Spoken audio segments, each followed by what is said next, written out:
जय माता दी। आप सभी को गुप्त नवरात्रि की हार्दिक शुभकामनाएं।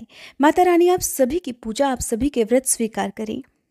साल भर में वैसे तो कुल 4 नवरात्रि होती हैं, जिनमें से 2 प्रकट और 2 गुप्त होती हैं। प्रकट नवरात्रि के बारे में तो हम सभी जानते होंगे, लेकिन बहुत ही कम लोग ऐसे हैं जो कि गुप्त नवरात्रि के बारे में जानते हैं। गुप्त नवरात्रि, जैसा कि नाम से ही पता चलता है कि इन दिनों बिल्कुल पूरी तरह से गुप्त रहकर ये उपवास रखे जाते हैं। माता की पूजा एकदम गोपनीय तरीके से की जाती है। यहाँ तक कि इस व्रत में अंतिम दिन जिस तरह से हम प्रकट नवरात्रि में कन्या पूजन करते हैं या कलश विसर्जन सबके सामने करते हैं, उस तरह से नहीं किया जाता है, क्योंकि कन्या पूजन प्रकट रूप से करने से फिर गुप्त नवरात्रि गुप्त नहीं रह जाती हैं, वो आप सबके सामने जाहिर कर देते हैं। तो पूरे 9 दिनों तक इसमें जो माता रानी के अलग अलग स्वरूपों की पूजा की जाती है, उसके अलावा 10 महाविद्याओं की पूजा गुप्त नवरात्रि में खास तौर पर की जाती है।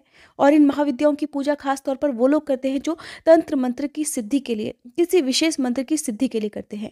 खास तौर पर तांत्रिक लोग भी इन गुप्त नवरात्रियों का उपवास रखते हैं। कहते हैं कि जो मनोकामना प्रकट नवरात्रि में उपवास रखने से भी पूरी ना होती हो, ऐसे लोगों को एक बार गुप्त नवरात्रि के उपवास जरूर रखने चाहिए। नियम बिल्कुल वही होते हैं जैसे कि हम प्रकट नवरात्रि में, जैसे चैत्र नवरात्रि में या शारदीय नवरात्रि में पूरे करते हैं, उसी तरह के नियमों का पालन करना होता है। बस आपको अपने व्रतों का, अपनी पूजा पाठ का, यहाँ तक कि जो भी आप नियम पालन करते हैं उसका पता किसी दूसरे को नहीं होना चाहिए। अगर आप अपने घर पर रहकर पूजा करते हैं, उस पूजा का पता यदि हो सके तो अपने घर परिवार के लोगों को भी ना होने दें। तो आज की इस वीडियो में आप जानेंगे माघ महीने में पड़ने वाली गुप्त नवरात्रि के बारे में कि गुप्त नवरात्रि कब से प्रारंभ होंगी, कब समाप्त होंगी, क्या इन नवरात्रियों में कलश स्थापना की जाती है, अगर नहीं की जाती तो फिर किस तरह से पूजा करनी चाहिए, उपवास कैसे खोलना चाहिए, किन किन वस्तुओं का सेवन आप कर सकते हैं, कुछ जरूरी नियम जिनका पालन आपको नवरात्रि के दिनों में करना होता है, वो मैं आज की इस वीडियो में आपको बताने वाली हूँ। उससे पहले आप सभी से विनम्र निवेदन है कि अगर आप गुप्त नवरात्रि के दिनों में देवी भागवत पुराण सुनना चाहते हो तो प्लीज़ कमेंट करके मुझे ज़रूर बताइएगा। और आजकल आप हमारे चैनल पर माघ मास महात्म्य की कथाएं भी हर दिन सुन सकते हैं। जिस तरह से नवरात्रि के दिनों में पहले दिन कलश स्थापना और माँ शैलपुत्री की पूजा होती है और अंतिम दिन माँ सिद्धिदात्री की पूजा के साथ ही नवरात्रि के व्रतों का समापन हो जाता है, उसी तरह से गुप्त नवरात्रि में भी आप माँ भगवती के इन रूपों की पूजा तो कर सकते हैं, साथ ही 10 महाविद्याओं की पूजा भी करनी चाहिए। उनका नाम लेकर उनकी कथा भी जरूर पढ़नी सुननी चाहिए, खास मंत्रों का जाप भी करना चाहिए। इन 10 महाविद्याओं में माँ काली, माँ तारा, माँ षोडशी त्रिपुर सुंदरी, माँ भुवनेश्वरी, माँ छिन्नमस्ता, माँ भैरवी, माँ धूमावती, बगलामुखी माँ, माँ मातंगी और माँ कमला, इन 10 महाविद्याओं की पूजा की जाती है, जिसमें से माँ काली को प्रथम महाविद्या के रूप में जाना जाता है। माँ भगवती ने राक्षसों का संहार करने के लिए ही माँ काली के स्वरूप को धारण किया था। साल 2023 में माघ गुप्त नवरात्रि प्रारंभ होंगी 22 जनवरी रविवार से और समाप्त होंगी 29 जनवरी रविवार के दिन। कलश स्थापना का शुभ मुहूर्त रहेगा 22 जनवरी को सुबह 8:34 से लेकर 9:59 तक। अष्टमी और नवमी तिथि रहेगी 29 जनवरी रविवार को ही, दोनों ही तिथि एक दिन है। और अगले दिन यानी कि 30 जनवरी को नवरात्रि व्रत का पारण किया जाएगा, यानी कि जो भी कलश विसर्जन है वो आप कर सकते हैं। गुप्त नवरात्रि के पूरे 9 दिनों तक आपको विधि विधान से पूजा करनी चाहिए, नियमों का पालन करना चाहिए, जैसे कि शुद्ध सात्विक भोजन इन दिनों घर में बनना चाहिए, लहसुन प्याज का, किसी भी तरह का मांसाहार का सेवन नहीं होना चाहिए, व्रती को नाखून बाल इत्यादि नहीं काटने चाहिए, शेविंग नहीं करनी चाहिए।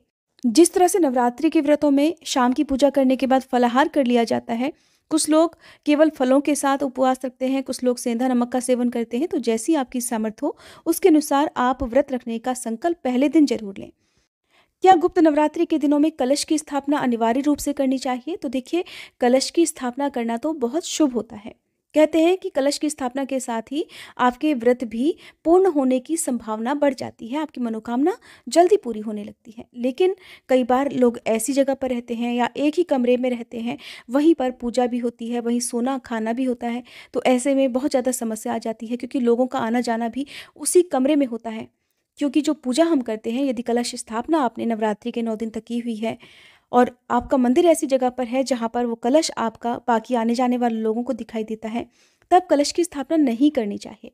अगर आप कलश को मंदिर के साथ ही गुप्त रख सकें तब तो आप कलश की स्थापना कर सकते हैं, या घर में इतनी सुविधा हो, इतने कमरे हो, तब तो आपको कलश की स्थापना करनी चाहिए।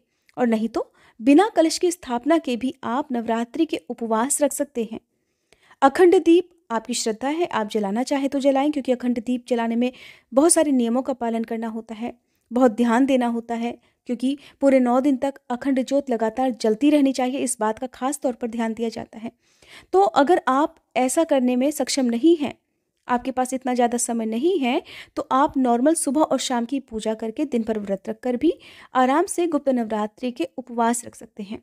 बस आपको गुप्त नवरात्रि के दिनों में श्री दुर्गा सप्तशती का पाठ, सिद्ध कुंजी का स्तोत्र, देवी भागवत पुराण और माँ भगवती से जुड़ी हुई जो भी कथाएं हैं वो जरूर सुननी चाहिए। अपने मन को संयमित रखते हुए, गृहस्थजन यदि इन व्रतों को रखते हैं तो ब्रह्मचर्य का पालन करते हुए इन व्रतों को रखना चाहिए। नवरात्रि के दिनों में पूजा कैसे की जाती है, पहले दिन किस प्रकार से पूजा करनी चाहिए, कौन सी कथा पढ़ी सुनी जाती है, इन सब बातों को जानने के लिए या देवी भागवत पुराण सुनने के लिए आप हमारे चैनल को अभी सब्सक्राइब करके बेल आइकन जरूर प्रेस कीजिएगा।